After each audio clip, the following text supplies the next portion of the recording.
This movie is a comedic retelling of Shakespeare's Romeo and Juliet, told from the point of view of Romeo's jilted ex, Rosaline, the woman Romeo first claims to love before he falls for Juliet.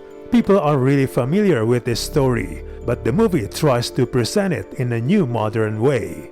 As Romeo enchants Rosaline with poetry, audiences might think the film will stick to its early modern English, but Rosaline interrupting him with the version of English we're more familiar with today immediately sets the tone for the rest of the film.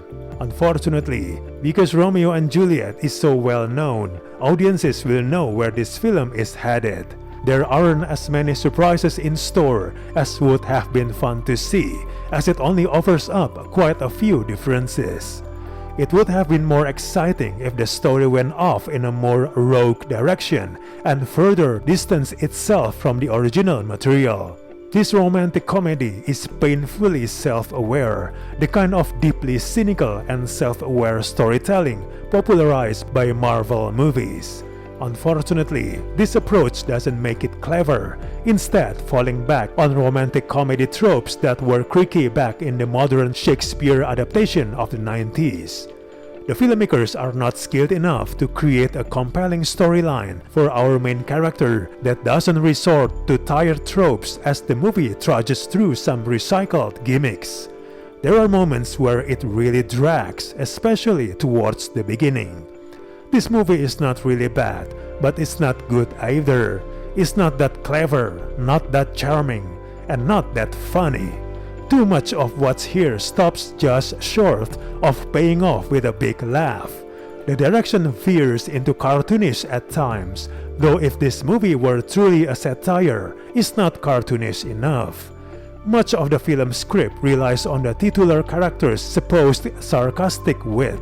But without anyone on her level to bounce off of, Kaitlyn Dever is left on her own to drown in a sea of broad comedy and unfunny quips. Aside from Dever, none of the younger cast members knows how to stick a punchline. Dever is capable of depth and nuance. Unfortunately, she's given weak material here.